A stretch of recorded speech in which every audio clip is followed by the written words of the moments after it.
దేవునికి స్తోత్రం కలుగును గాక. ఇప్పటి వరకు పాటల ద్వారా ప్రభు నామాన్ని మహింపరిచాం కనుక కొద్ది నిమిషాలు ఆత్మకు కావాల్సిన ఆహారాన్ని ప్రభు అందించలాగున ప్రార్థన చేసుకుందాం. మన హృదయాలను సిద్ధపరచుకుందాం.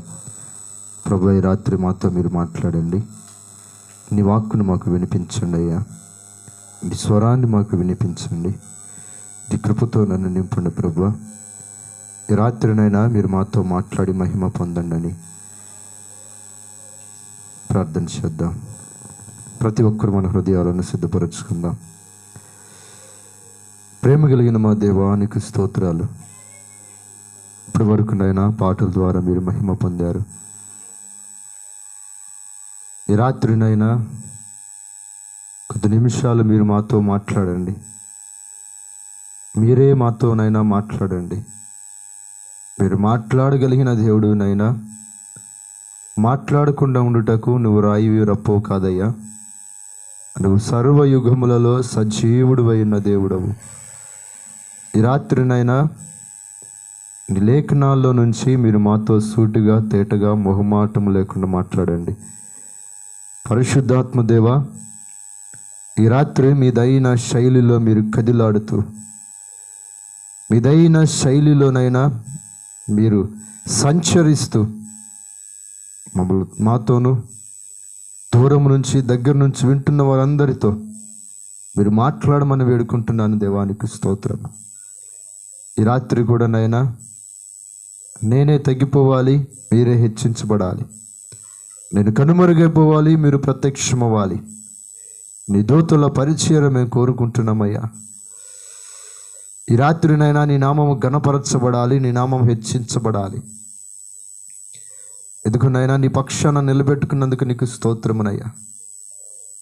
ఏమాత్రము కూడా అర్హత యోగ్యత లేనివాడిని, ఏమాత్రము కూడా జ్ఞానము లేనివాడిని, ఏమాత్రము కూడా ప్రభువా నీ వాక్కును అందించగలిగిన అర్హత లేనటువంటి నిష్ప్రయోజుడనయ్యా. నన్ను నీ సులువు చాటును మరుగుపరుచుకొని ఏదైనా ఈ రాత్రినైనా నా నోట మీ మాటలు ఉంచండి.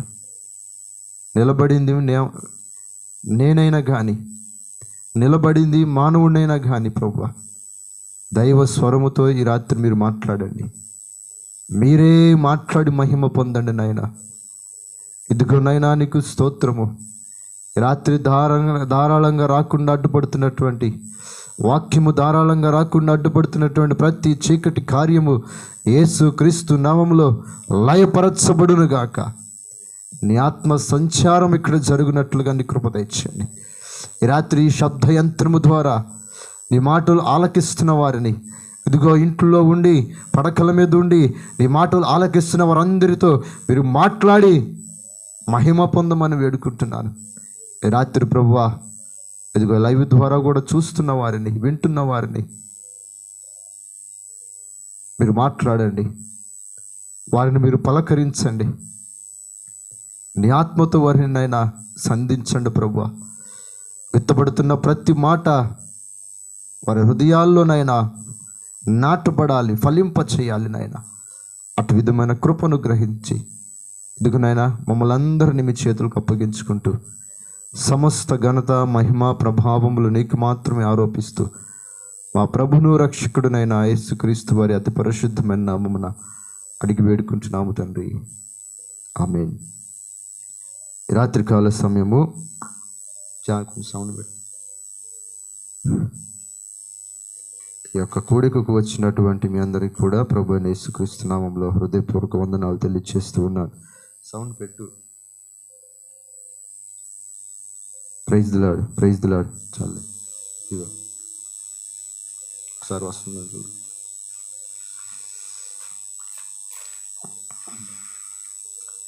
ఈ రాత్రి కొద్ది నిమిషాలు పరిశుద్ధ లేఖనాల్లో నుంచి కొన్ని మాటల్ని మనం జ్ఞాపకం చేసుకుందాం. చాలా సమయాల్లో మనము ప్రయాణాల్లో కానీ లేకపోతే నడుస్తున్న క్రమంలో ఎక్కడైనా కానీ మార్గాల్లో మనకు తెలిసిన వారు కొన్ని సందర్భాల్లో ఎదురైనప్పుడు మనం ఏం చేస్తాం తెలుసా? వారు ఎవరో ఎరగనట్లుగా వెళ్ళిపోతూ ఉంటాం, తెలిసి తెలియనట్లుగా వెళ్ళిపోతూ ఉంటాం, ఆ ఎవరో అన్నట్లుగా వెళ్ళిపోతూ ఉంటాం. పిల్లలు, ఈ రాత్రికాల సమయంలో దేవునిని ఎరిగి కూడా తెలియకుండా జీవిస్తున్నటువంటి, తెలియకుండా జీవిస్తూ అసలు ఆయన మేము ఎరగము అన్నట్లా బ్రతుకుతూ ఉన్నటువంటి సమాజాన్ని ఈనాడు మనం చూస్తూ ఉన్నాం. వారిని చూస్తే దేవుడు మాకు తెలుసు, క్రీస్తు మాకు తెలుసు, మేమందరం రక్షించబడిన వారమే, మేమందరం మారు మనసు పొందిన వారమే, మేము మందిరానికి వెళుతున్న వారమే అని చెప్పుకుంటూ ఉంటారు. కానీ వారిని పరిశీలన చేస్తే, వారిని పరీక్షిస్తే అసలు దేవుడు ఎవరు అన్నట్లుగా వారు ఉండిపోతూ ఉన్నారు. అలాంటి మనుషులు మనకు కనబడుతూ ఉంటారు ఈ సమాజంలో. దేవుని వాక్యం ఎప్పుడు కూడా నిరర్థకం కాదు. ఆయన చెప్పినటువంటి ప్రతి మాట, రాయించినటువంటి ప్రతి మాట కూడా మనుషులలో జరుగుతున్నటువంటివే రాసిచ్చాడు ఆయన. పరిశుద్ధాత్మ దేవుడు మనుషుల్లో ఉన్న లోపాలను సరిచేయాలని ఆయన పరిశుద్ధమైనటువంటి గ్రంథంలో మనకి ఈ మాటల్ని ఆయన అందిస్తూ ఉన్నాడు. ప్రియ దేవుని బిడ్డలారా, అపోస్తలుడైనటువంటి పౌలు గారు తీతుకు పత్రిక రాస్తూ ఆ పత్రికలో ఒక మాటను రాస్తూ ఉన్నాడు. ఏమిటి ఆ మాట అంటే చదువుదాం. తీతుకు రాసిన పత్రిక 1వ అధ్యాయము చివరి వచనం 16వ వచనాన్ని మనం చదువుదాం. తీతుకు రాసిన పత్రిక, దేవుణ్ణి ఎరుగుదుమని వారు చెప్పుకొందురు గాని అసహ్యులను, అవిధేయులను, ప్రతి సత్కార్యము విషయము భ్రష్టులనై ఉండి తమ క్రియల వలన ఆయనను ఎరగమన్నట్టున్నారు. అక్కడ ఎరగమన్నట్టున్నారు అనే దగ్గర 3 అనే అంకి వేస్తుంది. పుట్టినోట్లో ఆ మాటను మనం చూస్తే ఆయన ఎరుగుమనువారు. చాలు ప్రియులారా, ఆయన అనగా ప్రభు అయినటువంటి యేసుక్రీస్తు వారు. చాలామంది అంటుంటారు కదా, దేవుణ్ణి ఎరుగుదుమని వారు చెప్పుకుంటారంట. ఏం చేస్తారంట? దేవుడు మాకు తెలుసు, యేసయ్య మాకెందుకు తెలియదయ్యా, ఆయన మాకు తెలుసు. తెలిస్తేనే కదా వచ్చే నెలలో సంబరాలు చేసుకుంటుంది, తెలిస్తేనే కదా ఆరాధనలు చేసుకుంటుంది, తెలిస్తేనే కదా ఆయనను ఆరాధిస్తూ ఉంది, తెలిస్తేనే కదా మందిరాలకు వెళుతూ ఉంది, తెలిస్తేనే కదా గుడ్ ఫెయిలర్ చేసుకుంటుంది, తెలిస్తేనే కదా ఈస్టర్లు ఇవన్నీ చేసుకుంటూ ఉంది. ఆయన తెలుసు కదా అని అనుకుంటూ ఉంటారు పిల్లలు. కానీ భక్తుడు ఇక్కడ ఒక మాట రాస్తున్నాడు కదా, తమ క్రియల వలన ఆయనను ఎరగమన్నట్టున్నారంట. ఏటి వలన? వారి క్రియల ద్వారా, వారి పనుల ద్వారా, వారి నడవడిక ద్వారా, వారి మాట ద్వారా, వారి ప్రవర్తన ద్వారా ఏంటంట? ఎరగమన్నట్టు ప్రవర్తిస్తూ ఉంటారంట. ఇందాక చెప్పినట్లుగా బాగా తెలిసినటువంటి వ్యక్తి, బాగా తెలిసినటువంటి వ్యక్తి, కావాల్సిన వ్యక్తులు కొన్ని సందర్భాలు మనకు ఎదురైనప్పుడు మనం ఏం చేస్తాం? ఎరగనట్లుగా వెళ్ళిపోతూ ఉంటాం, పక్కకి వెళ్ళిపోతూ ఉంటాం. ఇక్కడ కూడా భక్తుడు రాస్తున్నటువంటి మాట, పరిశుద్ధాత్మ దేవుడు రాయించినటువంటి మాట, అందరూ దేవుణ్ణి ఎరుగుదుమని చెప్పుకుంటారంట. కానీ తమ క్రియల వలన వారు ఎరగమన్నట్టు ప్రవర్తిస్తూ ఉంటారంట, వారు ఎరగమన్నట్టు మాట్లాడుతూ ఉంటారంట, వారు ఎరగమన్నట్టు, అసలు ఆయన ఎవరయ్యా అన్నట్టుగా ఉంటారంట వారిని చూస్తే. నిజమే. ఈ వాక్య భాగాన్ని చదివినప్పుడు చాలామంది వ్యక్తులు నా కళ్ళ ముందు కదిలాడారు. వారిని చూస్తూ ఉన్నప్పుడు నాలోనికి వచ్చినటువంటి మాటలు ఏమిటంటే, మరి నిజంగా వీళ్ళు మందిరానికి వెళ్ళి క్రీస్తుని ఆరాధిస్తున్నవారు కదా, బాప్తిసం పొందినవారు కదా, వీళ్ళేంది ఇలాగ తయారైపోయారు అంటే వీరికి ఏం తెలీదు ఆయన తెలీదు అన్నట్లుగా ప్రార్థన చేస్తున్నారు. ఏంటి వీళ్ళు? అసలు యేసు ఎవరో తెలీదు అన్నట్లుగా మాట్లాడుతున్నారేంటి వీళ్ళు? అసలు యేసు ఎవరో మాకు తెలియదు అన్నట్లుగా ప్రవర్తన అలాగూ ఉందేంటి అనిపిస్తూ ఉంది పిల్లరా. నిజమే, ఇలాంటి సమాజంలో ఇలాంటి వ్యక్తులు కనబడుతూ ఉన్నారు. మందిరానికి వెళుతున్నటువంటి వ్యక్తుల్లోనే ఇలాంటివి కనబడుతూ ఉంటాయి పిల్లరా. వాళ్ళు చెప్పుకుంటారంట, దేవుణ్ణి మేము ఎరుగుదుము అని అంటారు. యేసు మాకు తెలుసు అంటారు. యేసయ్య 2024 సంవత్సరముల క్రితము ఈ లోకానికి వచ్చాడని తెలుసు అంటారు. కానీ క్రియలు చూస్తే తెలియదు అన్నట్లుగా కనబడుతూ ఉన్నాయి. వారి మాటలు వింటూ ఉంటే యేసుని ఎరగనట్లుగా మాట్లాడుతూ ఉంటారు. వారు చేసే పనులు చూస్తూ ఉంటే యేసు ఎవరో తెలీదు అన్నట్లుగా అనిపిస్తూ ఉంటాయి ప్రియులారా. యేసు ప్రభుల వారిని గెత్సెమనే తోటలో సైనికులు వచ్చి బంధించి తీసుకువెళ్ళిపోతూ ఉన్నప్పుడు శిష్యులందరూ కూడా చెల్లా చెదురైపోయారు. కానీ యేసు ప్రభుల వారిని ఒక్కరు మాత్రం వెంబడించారు. ఈ అంతం ఏమవుతుందా అని చూడడానికి యేసు ప్రభుల వారి వెంబడించారు. యేసు ప్రభుల వారి వెంట ఒక శిష్యుడు వెళ్ళాడు. ఎవరికి కనపడకుండా, ఎవరు చూస్తారో అని దాక్కుని ఆయనను వెంబడిస్తూ ఉన్నాడు. ఎవరయ్యా ఆయన అంటే పేతురు భక్తుడు. ఆయనను సమాజ మందిరంలోనికి తీసుకొని వెళ్ళారు ప్రభుల వారిని. పేతురు బయట ఆగిపోయాడు. చలి కాచుకుంటూ ఉండగా అప్పుడు ఒక వ్యక్తి అడుగుతారు, ఏయ్ నువ్వు క్రీస్తుతో ఉన్నవాడివి కదా అని అంటే పేతురు అంటారు కదా, అసలు క్రీస్తు ఎవరు నాకు తెలియదు, ఆయన ఎవరు. ఏమంటాడు? అసలు ఆయన ఎవరో నాకు తెలియదు. మరలా కొంచెం సేపు అయిన తర్వాత మరలా ఒకరు అడుగుతారు, ఏయ్ నువ్వు ఆయనతో పాటు తిరిగిన వాడివి కదా అని అంటే ఆయన ఎవరు అసలు, ఆయన నాకు తెలియదు అని 3 సార్లు పేతురు అబద్ధం ఆడినట్లు మనం చూస్తూ ఉంటాం లేఖనాల్లో ప్రియులారా. ఈనాటి సమాజాన్ని మనం చూస్తూ ఉన్నట్లయితే, వారి క్రియలను మనం చూస్తూ ఉన్నట్లయితే యేసు ప్రభులు వారు ఎవరో మాకు తెలియదు అన్నట్లుగా వారి ప్రవర్తన ఉండిపోయింది. యేసు ప్రభులు వారు ఎవరో అన్నట్లుగా వారి మాటలు ఉండిపోయినాయి. ఎవరో మాకు తెలియదు ఆయన అన్నట్లుగా ప్రవర్తిస్తూ ఉన్నారు పిల్లరా. నిజమే, దీనిని ఏమంటారో తెలుసా? వేషధారణ అని కూడా అనొచ్చు.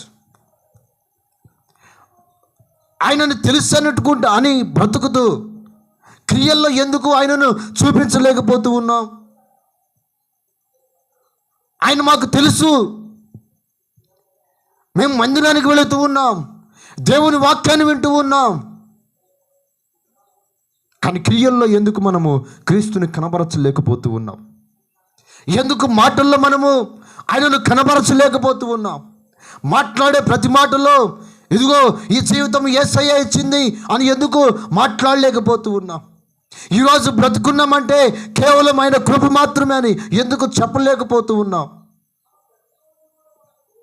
ఈ రోజున సజీవునిగా ఉన్నామంటే ఇది క్రీస్తు వారి కృప వలనే అని ఎందుకు మన క్రియల్లో మాటల్లో ఆయనను చూపించలేకపోతూ ఉన్నాం?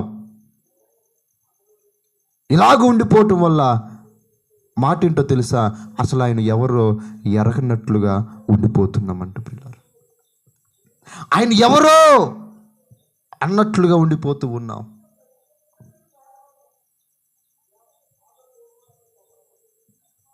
బాబు నువ్వు క్రైస్తవుడువా అని అంటే లేదయ్యా అని చెప్పేసేటువంటి స్థితికి ఈ రోజున భక్తి జీవితం దిగజారిపోయింది. అవునా కాదా? చెప్పలేకపోతున్నావు నేను క్రీస్తుని ఎరిగిన వాడినని, నేను క్రీస్తుని పోలి నడుచుకుంటున్న వారమని మాట్లాడలేకపోతూ ఉన్నావు, క్రియల్లో చూపించలేకపోతూ ఉన్నావు. ఈ రోజున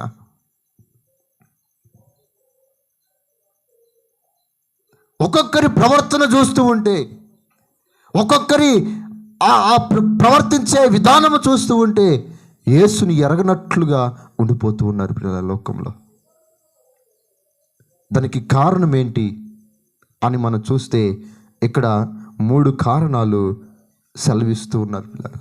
ఈ 3 కారణాల వలన వాళ్ళు భ్రష్టులైపోవటం వలన, భ్రష్టత్వంలోనికి వెళ్ళిపోవటం ద్వారా, భ్రష్టత్వంలోనికి దిగజారిపోవటం ద్వారా తమ క్రియల్లో క్రీస్తుని కనపరచలేకపోతూ ఉన్నారు.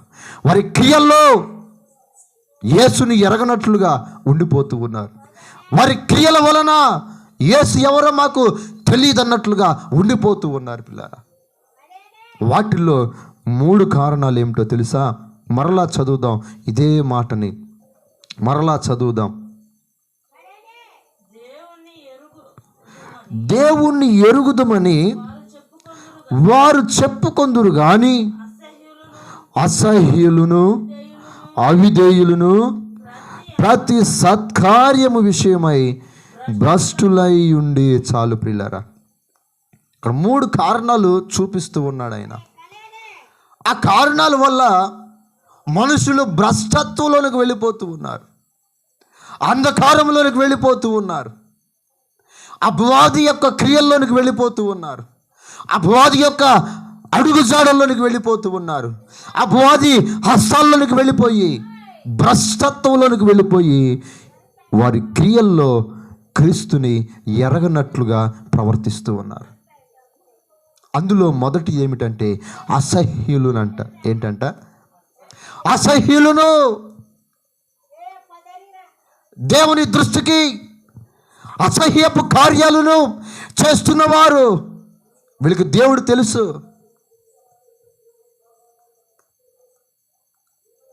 పాపం చేసేవారికి దేవుడు తెలుసు, పాపులకు దేవుడు తెలుసు, క్రీస్తు తెలుసు. కానీ ఏం చేస్తున్నారు తెలుసా? అసహ్యపు జీవితానికి అలవాటు పడిపోయారు. ఈరోజు చెప్పండి, యేసు ప్రభువుల వారంటే ఎవరికి తెలియదు? అందరికీ తెలుసు. అందరికీ తెలిసే కదా ప్రపంచం అంతా రేపటి నెల కోసం ఎదురు చూస్తూ ఉన్నారు. అందరికీ తెలిసే కదా నెల రోజుల ముందే అన్ని సిద్ధపరచుకుంటూ ఉన్నారు. నేను ఒక ఆమంటూ ఉంది, పండగ వస్తుంది ఇంట్లో రూపాయి లేదంటుంది, పండగ వస్తుంది ఇంట్లో ఏమీ లేవు అంటుంది, పండగ వస్తుంది ఇంట్లో సరైన వస్తువులు లేవు, పండగ వస్తుంది సరైన బట్టలు లేవు, పండగ వస్తుంది ఇంట్లో ఏమీ లేవు అంటుంది. లోక సంబంధమైన పండగలనే చూస్తున్నావు కానీ ఒకరోజు బోర శబ్దము, బోరల పండగ ఒకటి ఉందన్న సంగతిని మర్చిపోతూ ఉన్నారు. ఈ పండగలని అనుసరిస్తూ అసలైన పండగ కోసము సిద్ధపడలేకపోతూ ఉన్నాం. ఎందుకు అంటే చాలామంది అసహ్యులుగా మారిపోతున్నారు దేవుని దృష్టికి. అందుకే వారు దేవుణ్ణి, వారి క్రియల్లో దేవుణ్ణి చూపించలేకపోతూ ఉన్నారు. వారి క్రియలు చూస్తూ ఉంటే, వారి క్రియలు చూస్తూ ఉన్నప్పుడు అసలు దీనిలో క్రీస్తుని ఎరిగిన వారేనా అనిపిస్తూ ఉంటుంది. అలాగ ప్రవర్తిస్తూ ఉన్నారు. వారి క్రియల్లో క్రీస్తు కనపడటల్లా, వారి మాటల్లో యేసు కనబడటల్లా, వారి ప్రవర్తనలో క్రీస్తు కనబడటల్లా, వారి నడవడికలో క్రీస్తు కనబడటల్లా.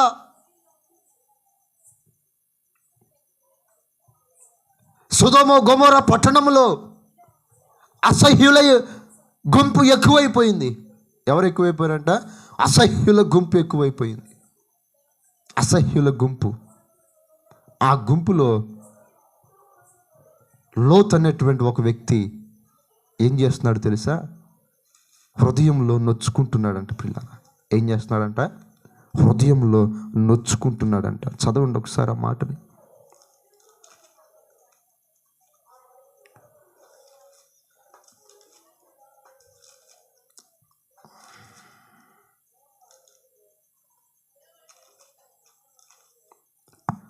పేతురు రాసిన రెండవ పత్రిక,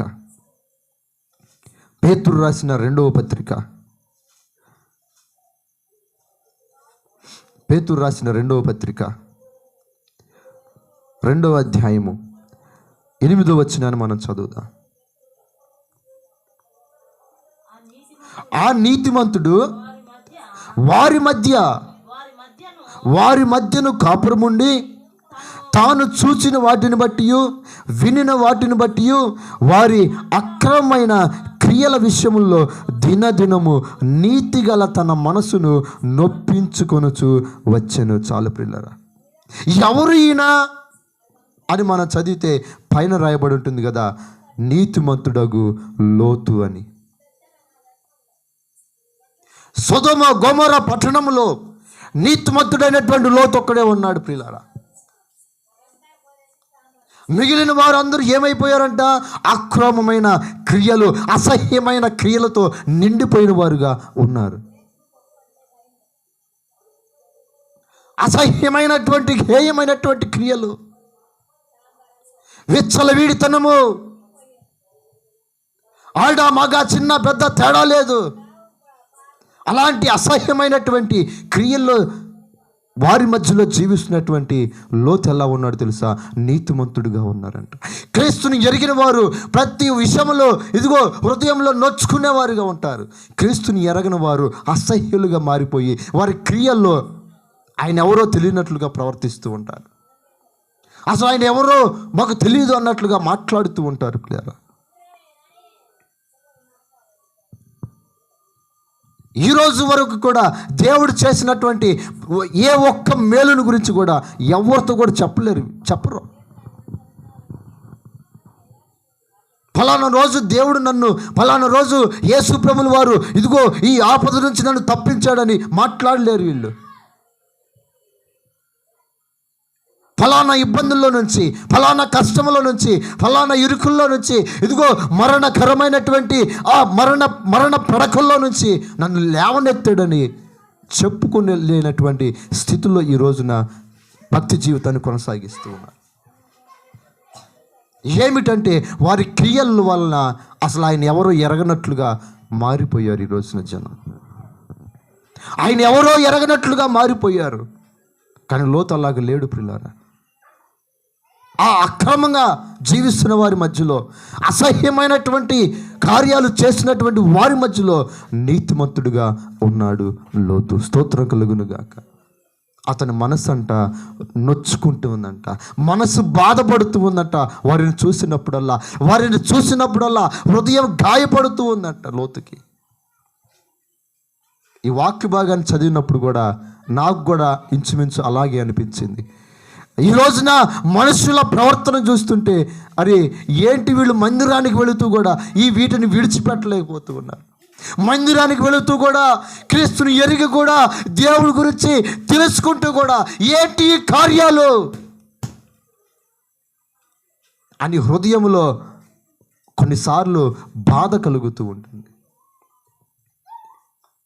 దేవుణ్ణి ఎరుగుదమని చెప్పుకుంటారు కానీ వారి క్రియల్లో మాత్రం ఆయనను కనపరచలేనటువంటి భక్తిని రోజు చేస్తూ ఉన్నారు చాలామంది.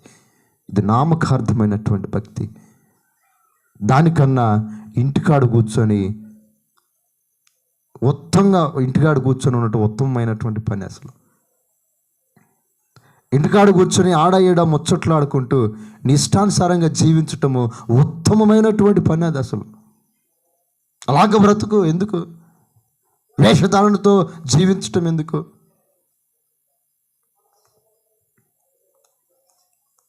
వారి క్రియల వలన ఏమవుతున్నారంట? ఆయనను ఎరగమన్నట్టు ఉండిపోతున్నారంట ప్రియులారా. రెండవ కారణాన్ని ఏంటో చూద్దాం. తీతుకు రాసిన పత్రిక 1వ అధ్యాయము 16వ వచనంలో, దేవుణ్ణి ఎరుగుదమని వారు చెప్పుకొందురు కానీ అసహ్యులను అవిధేయులను. రెండోది ఏంటంట? అవిధేయులు అంట ప్రియులారా.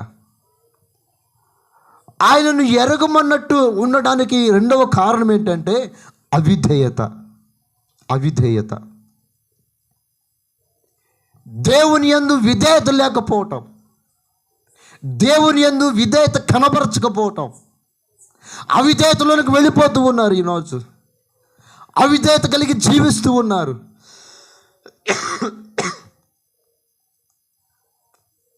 ఈ యుగ సంబంధమైనటువంటి దేవత నీ మనోనేత్రాలకు ఏం కలిగించింది? గురుడితనం కలిగించింది. అవిధేయతలోనికి వెళ్ళిపోతూ ఉన్నావు.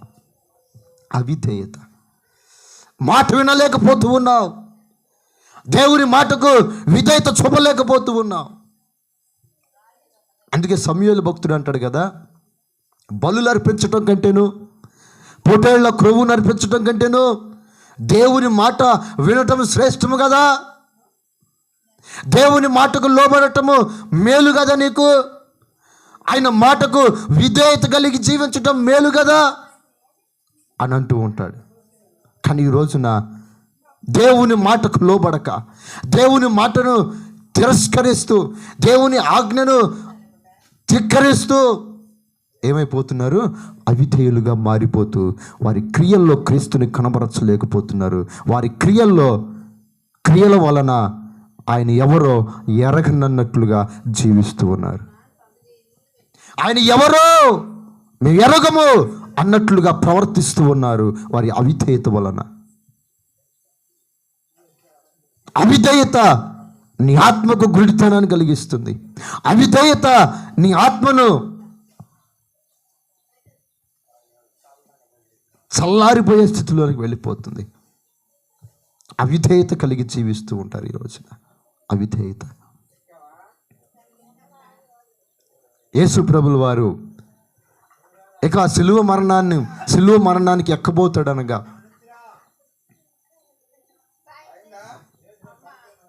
ఆయన శిష్యుల్లో ఒకడైనటువంటి ఇస్కరియోతు యూద డబ్బు వలన ఏమొచ్చింది? అవిధేయత వచ్చింది. ధనము ఇష్టపడటం వల్ల అవిధేయత వచ్చింది తనలోనికి. యేసు ప్రభుల వారు చివరి రాత్రి శిష్యులందరితో కలిసి భోజనం చేస్తూ ఉంటే ప్రభు అంటాడు కదా, ఇదిగో మీలో ఒకడు నన్ను అప్పగించబోతూ ఉన్నాడు. వాళ్ళందరూ ఎవరు ఎవరు ఎవరు మేమా అని అనుకుంటూ ఉంటారు. అందరూ అడుగుతూ ఉంటారు, అయ్యా నేనా చెప్పయ్యా అంటుంటే ప్రభు అంటాడు కదా, ఇదిగో ఈ మొక్కను ఎవరికైతే నేను ఇస్తానో వారే అని చెప్పగానే ఇస్కరియోతు యూద ఏమి ఎరగనట్లుగా కూర్చున్నాడు. ఇస్కరియోతు యూద అవిధేయతతో నాకేమి పట్టనట్టుగా, అసలు ఆయనను ఎరగనట్లుగా, ఆయన వల్ల నాకేమి ఉపయోగం లేనట్టుగా రాత్రి ప్రవర్తన చేస్తూ ఉన్నాడు. ఆయన ప్రవర్తిస్తూ ఉన్నాడు. తన క్రియల్లో ఆయనను చూపించలేకపోతూ ఉన్నాడు. ఇస్కరియోతు యూద క్రియల వలన ఆయన ఎవరో ఎరగనట్లుగా ఉండిపోయాడు. ఆయన ఎవరో తెలియనట్లుగా అందరిలో కూర్చున్నాడు. ఆయన ఎవరో నాకు తెలియదు అన్నట్లుగా మాట్లాడుతూ ఉన్నాడు, ప్రవర్తిస్తూ ఉన్నాడు. కారణము అవిధేయత వచ్చేసింది ఇస్కరియోతు యూదాలోకి అవిధేయత వచ్చేసింది. ఈరోజు నేను బైబిల్ చదువుతాను ఇంట్లో ఉండి అంటే ఎవరికి ఉపయోగము? నేను టీవీలో వాక్యం వింటాను, ఎవరికి ఉపయోగం?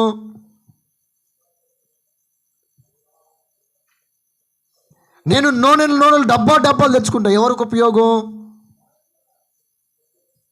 ఎవరికి ఉపయోగం?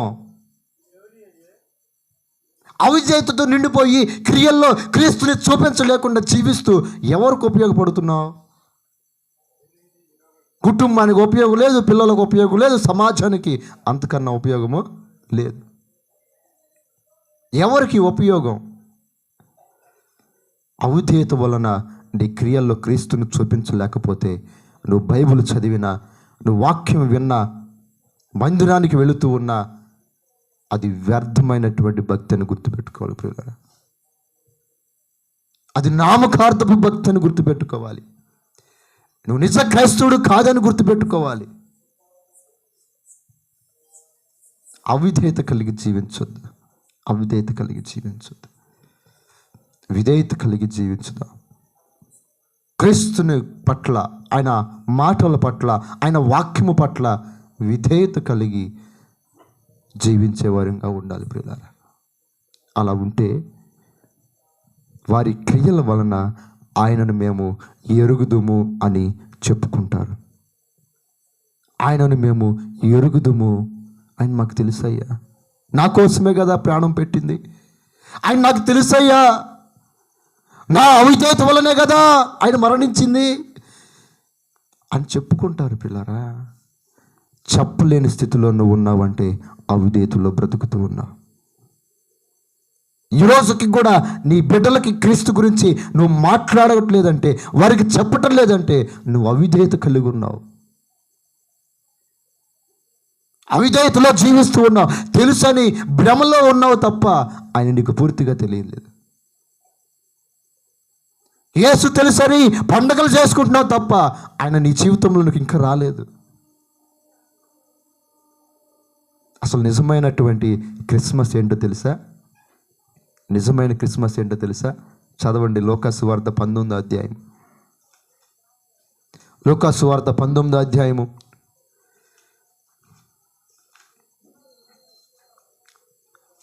లూకా సువార్త 19వ అధ్యాయము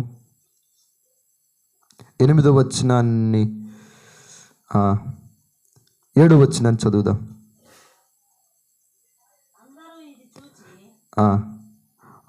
8వ వచనం చదవండి. 8వ వచనం చదువుదాం. జక్కయ్య నిలువబడి, ఇదిగో ప్రభువా, నా ఆస్తిలో సగభాగము నీకు ఇచ్చుచున్నాను. నేను ఎవరి యొద్దనైనా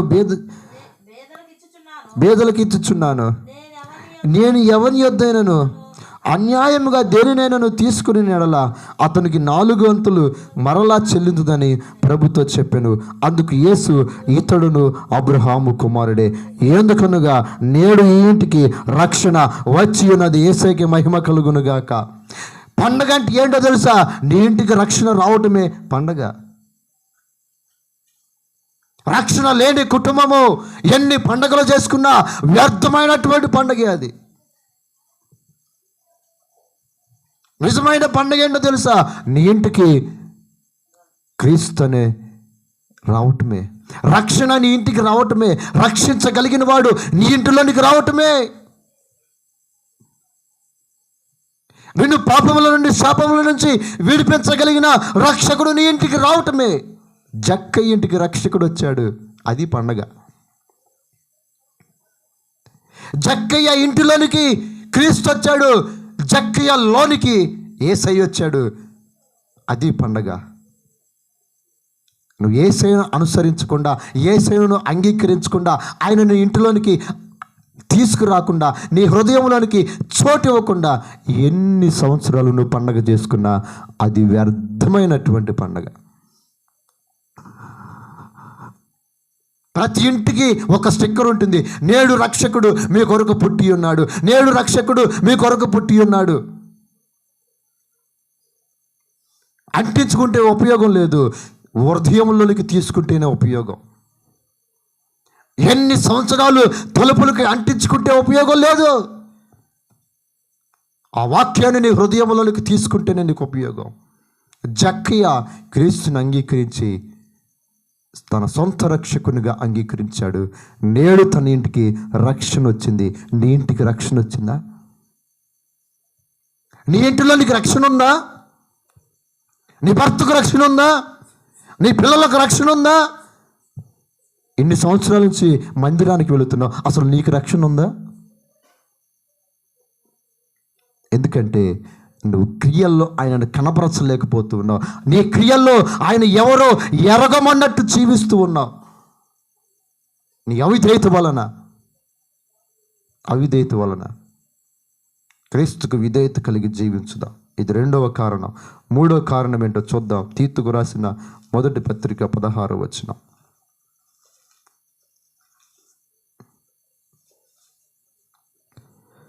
తీతుకు రాసిన మొదటి పత్రిక, ఒకే పత్రిక, క్షమించాలి.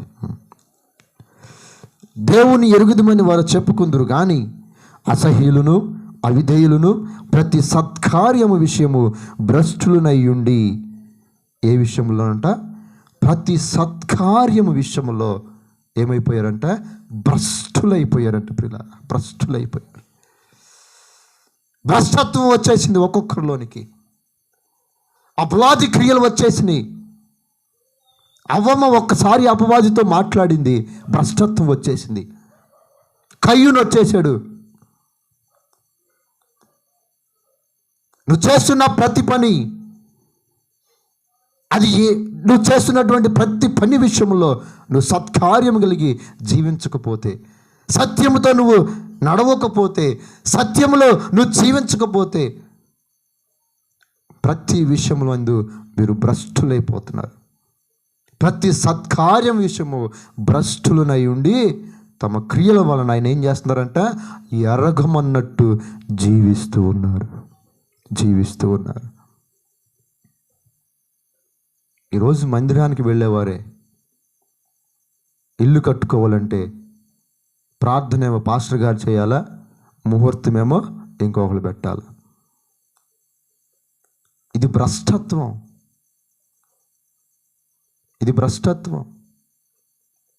పెళ్ళేమో పాస్టర్ గారు చేయాలా, ముహూర్తాలేమో ఇంకొకరు పెట్టాలి. ఇల్లు ఓపెనింగ్ ఏమో పాస్టర్ గారు ప్రార్థన చేయాలా, ముహూర్తమేమో ఇంకొకరు పెట్టాలా. ఎక్కడ నీ కార్యాలు ఎక్కడ? క్రీస్తుని కలిగిన కార్యాలు ఏమిటి నీలో? అందుకే నువ్వు సత్కార్యముల విషయంలో భ్రష్టులు అయిపోతూ ఉన్నావు, భ్రష్టత్వంలోనికి వెళ్ళిపోతూ ఉన్నావు. అందుకే నీ క్రియల వలన ఆయన ఎరగనన్నట్టుగా జీవిస్తూ ఉన్నారు పిల్లరా. బాధాకరమైనటువంటి విషయం ఏంటంటే, మందిరానికి వెళుతున్న వారు కూడా విగ్రహానికి మొక్కొద్దని చెప్పలేనటువంటి స్థితిలో జీవిస్తూ ఉన్నారు. మనం మందిరానికి వెళుతున్నాం కదా, ఎందుకు నువ్వు అట్లా చేస్తున్నావని ఇళ్లల్లో ఉన్న వాళ్ళు కూడా చెప్పలేకపోతున్నారు. ఈరోజు భ్రష్టత్వంలోనికి వెళ్ళిపోయావు. నువ్వు చెప్పట్లేదంటే అది భ్రష్టత్వం.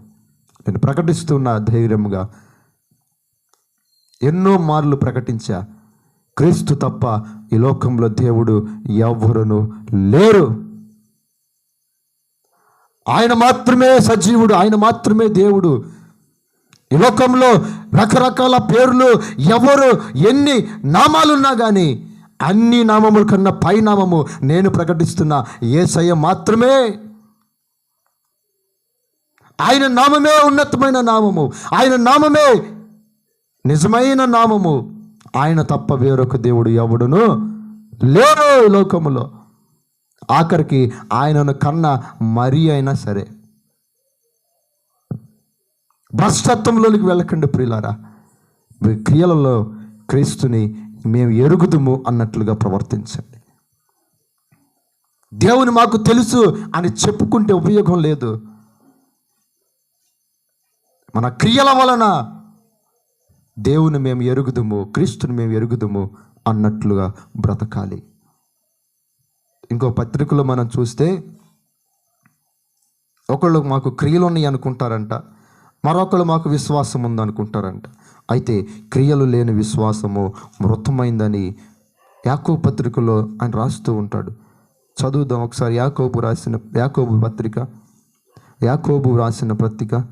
పత్రిక 2వ అధ్యాయము 17వ వచనం.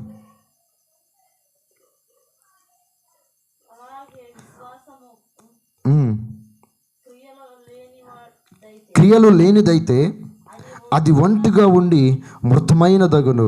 అయితే ఒకడు నీకు విశ్వాసం ఉన్నది, నాకు క్రియలున్నవి. క్రియలు లేకుండా నీ విశ్వాసము నాకు కనపరచుము, నేను నా క్రియల చేత నా విశ్వాసము నీకు కనపరుతునని చెప్పును అంట పిల్ల.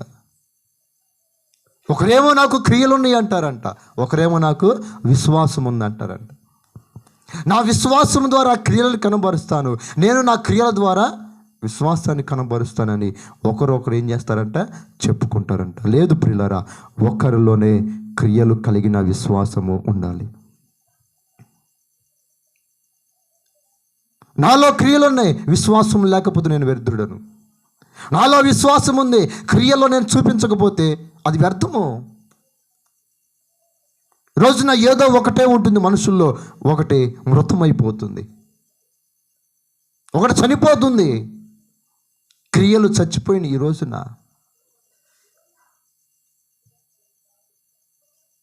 క్రియల్లో క్రీస్తుని చూపించలేకపోతూ ఉన్నారు, చచ్చిపోయిన క్రియలన్నీ. అందుకే అక్కడ రాస్తూ ఉంటాడు 26వ వచనంలో, ప్రాణం లేని శరీరం ఎలాగో మృతమో అలాగే క్రియలు లేని విశ్వాసం కూడా ఏమైందంట, మృతం అంట, చచ్చిపోయిందంట క్రియలు, విశ్వాసము. అందుకే ఈ రోజున చాలామంది తమ క్రియల వలన ఆయనను ఎరగమన్నట్లుగా జీవిస్తూ ఉన్నారు. నువ్వు కూడా అలాగే జీవిస్తున్నట్లయితే ప్రియ దేవుని బిడ్డలారా, ఆ భ్రష్టత్వంలో నుంచి విడిపించగలిగిన వాడు ప్రభు ఒక్కడే. అయ్యా, ఈ రోజున నా క్రియలో నేను నిన్ను కనపరచలేకపోయా, ఎన్నో రోజుల నుంచి మందిరానికి వెళుతున్నా, ఈరోజు కూడా నా నోటి మాటల్లో నిన్ను చూపించలేకపోయానయ్యా. నాకు ఎన్నో మేలులు చేశావు, ఏ రోజు కూడా నీ మేలు గురించి నేను పక్కన వాళ్ళకి చెప్పలేదు. ఎన్నో ఉపకారాలు చేశావు, ఏ రోజు కూడా నా బిడ్డలకు కూడా నేను నీ గురించి చెప్పలేదయ్యా. నేను ఎంత అవిధేయుడును. ఈరోజు ఆయన దగ్గర ఒప్పుకుందాం పిల్లరా. నిజంగా నీ క్రియల్లో ఆయన కనపరుస్తున్నట్లయితే దేవునికి స్తోత్రం చెల్లించు. నీ క్రియల్లో ఆయనను ఎరగనట్లుగా జీవిస్తున్నట్లయితే ఈ రాత్రి ఆయన వైపు తిరుగు. అయ్యా, ఇక నుంచి నేను అలాగే జీవించను, నేను నా క్రియల్లో నేను చూపిస్తానయ్యా. నువ్వు నాకు తెలుసయ్యా, నా కోసం మరణించావయ్యా, నా కోసమునైనా ఒకటి తక్కువ 40 కొరడా దెబ్బలు తిన్నావు కదయ్యా, నా కోసము ఇదిగో నీ ఆఖరి రక్త పొట్టును కూడా చిందించావు కదయ్యా. నాకు తెలుసు నువ్వు, నేను పాపముల చేత అపరాధముల చేత ఈ లోకంలో చచ్చిన వాడుగా పడి ఉంటే నువ్వు మరణించి నన్ను బ్రతికించావు, నాకు తెలుసయ్యా. నువ్వు ఇక నుంచి నా క్రియల్లో నేను చూపిస్తాను, నా క్రియల వలన నేను నిన్ను ఎరిగి ఉన్నానని చూపిస్తానయ్యా అని రాత్రి ఒక తీర్మానం చేసుకుందాం. ప్రియ దేవుని బిడ్డలారా, ఒక తీర్మానం చేసుకుందాం. అటు విధమైన కృప ఈ రాత్రి ప్రభు అనుగ్రహించునుగాక, తన పరిశుద్ధాత్మతో మనల్ని నింపునుగాక. ప్రార్థన చేద్దాం.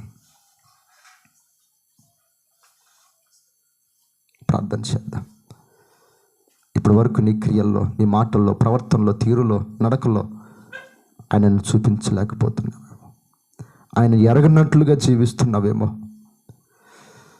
ఆయన ఎవరో నాకు తెలీదు అని పేతురు బొంకినట్లుగా నువ్వు ప్రవర్తిస్తున్నట్లయితే ప్రియ దేవుని బిడ్డలారా, రాత్రి ప్రభు మాట్లాడుతున్నాడు. ఎన్నో మేలులు నువ్వు పొందావు ఆయన దగ్గర నుంచి. మరణ పడకల్లో నుంచి ప్రభు నిన్ను లేపాడు. ఎన్నో వ్యాధుల నుంచి నిన్ను తప్పించాడు, నిన్ను స్వస్థపరిచాడు. ఎన్నో వ్యాధుల నుంచి, శోధల నుంచి, బాధల్లో నుంచి నిన్ను ఒడ్డెక్కించాడు ఆయన. మర్చిపోయావేమో, మర్చిపోయి ఆయన ఎవరు అన్నట్లుగా జీవిస్తున్నావేమో. ఈ రాత్రి పరిశీలించుకో, నీ మనస్సాక్షి నీకేం చెబుతుందో. ఈ రాత్రి పరిశుద్ధాత్మ దేవుడు నీ మనసులో ఏమని ప్రేరేపిస్తూ ఉన్నాడు. ఈ రాత్రి ఆయనకి విధేయులై జీవించుదాం, ఆయన వాక్యానికి లోబడదాం, పరిశుద్ధాత్మకు సరెండర్ అయిపోదాం. అయ్యా, అవునయ్యా, ఇప్పటి వరకు నేను అలాగే జీవించాను, ఇప్పటి వరకు నేను నీవెవరో ఎరగనట్లుగా జీవించాను, మందిరానికి వెళుతున్నాను కానీ ఉపయోగం లేదయ్యా, వాక్యం వినొస్తున్నాను కానీ ఉపయోగం లేదే, నీవెవరో ఎరగనట్లుగా నేను జీవిస్తూ ఉన్నా. కనీసం ఇప్పటి వరకు పక్కన వాళ్ళు కూడా నీ గురించి నేను చెప్పలేకపోయాను. నేను ఎంత భ్రష్టుడనయ్యా. కనీసం నా కడుపున పుట్టిన బిడ్డలకు కూడా నీ గురించి నేను చెప్పలేకపోతూ ఉన్నా. నేను ఎంత భ్రష్టురాలుని, ఎంత అవిధేయురాలుని. నా క్రియల్లో నిన్ను చూపించలేకపోతున్నానయ్యా, నా మాటల్లో నిన్ను కనపరచలేకపోతూ ఉన్నా. ఈ రాత్రి నాయన నన్ను దర్శించని ప్రార్థన చేద్దాం. నన్ను దర్శించు ప్రభువా. ఈ రోజు నుంచి నాయన నువ్వు నా కోసం చేసిన త్యాగాన్ని జ్ఞాపకం చేసుకుంటూ, నువ్వు నా కోసం చేసిన ఆ గొప్ప త్యాగాన్ని, ఆ ప్రేమను జ్ఞాపకం చేసుకుంటూ నాయన, నా క్రియల్లో నీవెవరో ఎరుగుదుము అన్నట్లుగా బ్రతుకుతాను, నీవు నాకు తెలుసు అన్నట్లుగా బ్రతుకుతానయ్యా. అలాగ బ్రతుకుతానని ఒక తీర్మానం చేసుకుందాం పిల్లారా. ప్రార్థన చేద్దాం. సర్వశక్తిమంతుడా, సర్వాధికారి నీకు స్తోత్రము. ఈ రాత్రి మీరు సూటిగా తేటగా మొహమాటం లేకుండా మాట్లాడిన విధానాన్ని బట్టి నీకు స్తోత్రాలు చెల్లిస్తూ ఉన్నామయ్యా. అవునయ్యా, దేవుని మేము ఎరుగుదామని చెప్పుకుంటున్నాం, కానీ మా క్రియల్లో మేము నిన్ను ఎరగనట్లుగా జీవిస్తూ ఉన్నాం. అందుకునైనా కారణాలు 3 మీరు చూపించారు. ఎందుకునైనా వాటి నుంచి మాకు ఈ రాత్రి విడుదల కలిగించండి. భ్రష్టత్వంలో నుంచి మాకు విడుదల దయచేయండి. పరిశుద్ధాత్మదేవ, మీరు మా హృదయాల్లో కార్యము జరిగించండి. ఈ రాత్రి దూరం నుంచి దగ్గర నుంచి ఇదిగో లైవ్లో కూడా నీ మాటలు ఆలకించిన ప్రతి ఒక్కరి హృదయంలో నీ కార్యము జరిగించండి. మీరు మహిమ పొందండి నాయన. విత్తబడిన వాక్యము దుష్టుడు ఎత్తుకొని వెళ్ళకుండా ప్రభా, ప్రతి హృదయము చుట్టూ నీ కంచెను వేయమని వేడుకుంటున్నాను. ఈ రాత్రి ప్రభా, ఎవరు ఏ అవసరతలో ఉన్నారు, ఎవరు ఇబ్బందుల్లో ఉన్నారు, ఎవరు ఏ ఇరుకుల్లో ఉన్నారో, ఎవరు ఏ సమస్యల్లో ఉన్నారో ప్రభా మీరు చూస్తూ ఉన్నారయ్యా. ప్రతి కుటుంబాన్ని మీరు ఆదరించండి. ప్రతి కుటుంబంలోనైనా శాంతి సమాధానాలతో నింపండి. ప్రతి కుటుంబంలో ప్రభా నీ ఆత్మ కార్యాలు జరిగించి మీరు మహిమ పొందమని వేడుకుంటూ, నీకే మహిమ ఘనత చెల్లిస్తూ, రాత్రి లైవ్లో కూడా నీ మాటలు విన్న బిడ్డలందరినీ కూడా మీ చేతులకు అప్పగిస్తూ ఉన్నా. నీకే స్తుతులు స్తోత్రాలు చెల్లిస్తూ, రాత్రి మమ్మల్ని మేముగా నీకు సమర్పించుకుంటూ, మా ప్రభును రక్షకుడునైనా యేసుక్రీస్తు వారి అతి పరిశుద్ధమైన నామం అడిగి వేడుకుంటున్నాం తండ్రి, ఆమేన్. తండ్రి అయిన దేవుని ప్రేమ, కుమారుడైన యేసుక్రీస్తు వారి యొక్క కృప, పరిశుద్ధాత్మక అన్యోన్య సహవాసము, సన్నిధి ఇక్కడున్న మనకును మన కుటుంబాలకును సకల పరిశుద్ధులకును సదాకాలం దేవుడు తోడైండు నడిపించునుగాక. ఆమేన్. అందరికీ వందనాలు. రేపు ఆదివారము, మొదటి ఆదివారము, నవంబర్ 30, వచ్చే ఆదివారము 1వ తారీఖు మరి ప్రభు బల్ల ఉంటుంది కనుక ప్రతి ఒక్కరూ సిద్ధపడాలని ప్రభు పేరట మనం చేస్తూ ఉన్నాను.